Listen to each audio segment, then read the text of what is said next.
அன்பான சகோதர சகோதரிகளே, அதிகாலை நேர வணக்கம். இன்றைய நாளுக்கான தேவனுடைய வார்த்தை யோவான் 1:16 அவர் பரிபூர்ணரான நாம் அனைவரும் கிருபை மேல் கிருபை பெற்றோம். இந்த வசனத்தை கேட்டுக்கொண்டிருக்கிற தெய்வ ஜனங்களே, கர்த்தருடைய கிருபை நம்மேல் தங்க வேண்டுமானால் அதிகாலை அவரை தேட வேண்டும். அதிகாலையில் அவருடைய கிருபைகள் புதியவைகள் இருக்கிறது என்று வேதம் சொல்கிறது.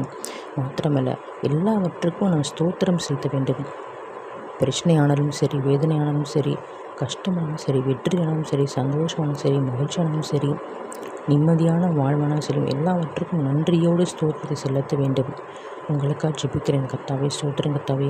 கர்த்தாவே, உம்முடைய பரிபூர்ணத்தினாலும் தகப்பனே, நாங்கள் எல்லோரும் கிருபை மேல் கிருபை பெற்றோம் அப்பா. கர்த்தாவே, அந்த கிருபையை காத்துக்கொள்ள எங்களுக்கு உதவி செய்யுங்க ராஜா. ஆண்டவரே இயேசப்பா, தினந்தோறும் ஒரு கிருபைகள் புதியவர்களாக இருக்குது ராஜா. ஆண்டவரே, அதிகாலையில் நாங்கள் எல்லோரும் 3 மணிக்கு எந்திரிச்சு ஜெபிக்க கிருபை தஞ்சோம்.